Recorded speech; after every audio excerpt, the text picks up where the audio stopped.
दोस्तों कैसे हैं आप सभी। आशा करती हूँ आप सभी बहुत अच्छे हैं और अपना ख्याल रख रहे हैं। राधा रानी अपनी कृपा आप सब पर बनाए रखे।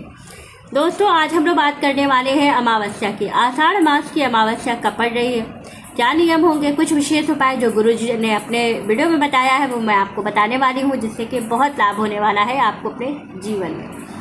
तो सारी चीज़ें एक एक करके बताऊंगी, वीडियो को पूरा देखिएगा और अच्छे से समझिएगा कि आपको क्या करना है, कब अमावस्या तिथि प्रारंभ हो रही है, कब इसका समापन हो रहा है, किस दिन आपको पूजन करना है, कैसे 25 जून को कौन कौन से उपाय करने हैं जिससे कि आपको बहुत लाभ होने वाला है। ये सारे उपाय जो बताऊंगी ये गुरुजी द्वारा बताया हुआ है, ये बहुत बहुत कारगर होता है, तो ज़रूर करिएगा, आपको इसका लाभ जरूर मिलेगा। तो चलिए वीडियो शुरू कर लेते हैं और सारी चीज़ों को बहुत अच्छे से समझ लेते हैं कि हमें क्या करना है, कैसे किन किन बातों का विशेष रूप से ध्यान रखना है, कौन से नियमों का पालन हमें ज़रूर करना है।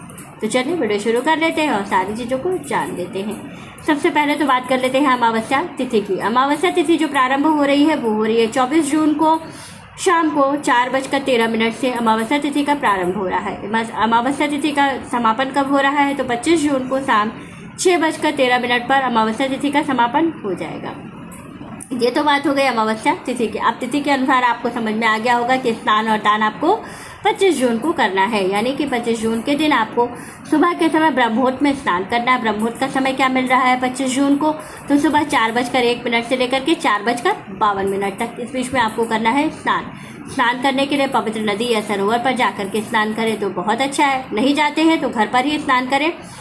नहाने के जल में थोड़ी सी काली तिल डाल करके स्नान कर ले। अमावस्या तिथि का पवित्र नदी सरोवर पर स्नान करने का फल आपको घर बैठे ही प्राप्त हो जाएगा। अब इसके बाद नहाने के बाद आपको विशेष रूप से सूर्य देव को जल समर्पित करना है। इस दिन सूर्य देव को जल समर्पित करते समय रोली और थोड़ी सी काली तिल डाल करके सूर्य देव को जल समर्पित करें। साथ ही अपने पितरों को भी जल समर्पित करें। पितरों को जल समर्पित करने के लिए क्या करना है आपको, तो आपको जो जल लेना है वो एक लोटे में लेकर के, स्टील के लोटे में जल लेना है और उसमें थोड़ी सी जौ, काली तिल और चावल, ये तीनों चीज़ें डाल करके जल समर्पित करना है। अब जो उपाय बताने जा रही हूँ ये शिव जी के मंदिर में करना है।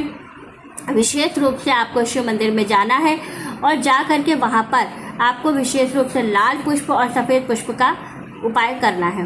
कैसे करना है, तो ये जो उपाय करना है ये सुबह 10 बजे से पहले आपको कर लेना है, या फिर आप शाम को प्रदोष काल में कीजिएगा, क्योंकि तभी ये कारगर होगा। वैसे आप पूरे दिन शिव जी की पूजा कर सकते हैं, स्नान कर सकते हैं, इसका कोई नियम नहीं है, लेकिन विशेष रूप से जो उपाय बता रही हूँ ये सुबह 10 बजे से पहले करें या फिर शाम को 5 बजे के 5:30 बजे के बाद करें और 7:30 बजे से पहले करेंगे प्रदोष काल में।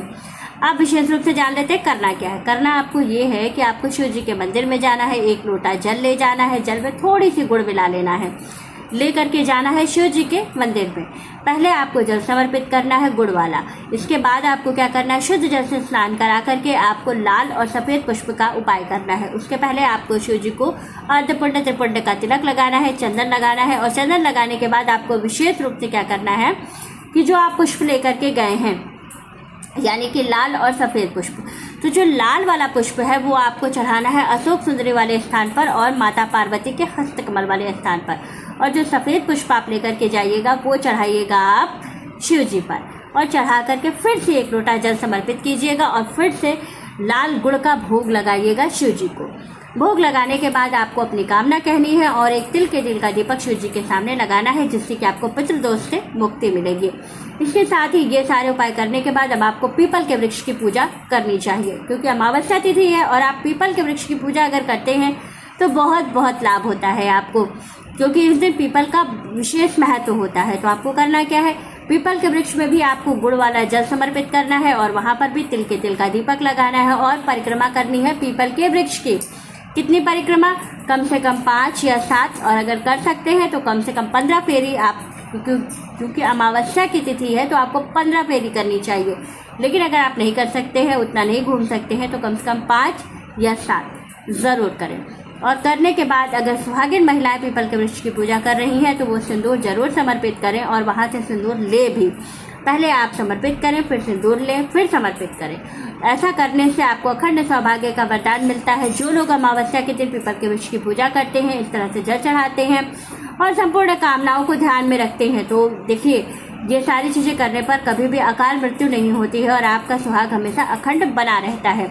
तो इसलिए कहा जाता है कि अमावस्या के दिन महिलाओं को पीपल के वृक्ष की पूजा विशेष रूप से ज़रूर करनी चाहिए और परिक्रमा भी ज़रूर करनी चाहिए। इससे आपको बहुत लाभ होता है और जीवन में सुख और समृद्धि और ऐश्वर्य तो बढ़ता ही है, तो ये ज़रूर करना चाहिए। तो इसी तरह से आपको करना है अमावस्या का विशेष उपाय। वीडियो अच्छी लगी हो, जानकारी अच्छी लगी हो तो वीडियो को लाइक शेयर और सब्सक्राइब ज़रूर कीजिएगा।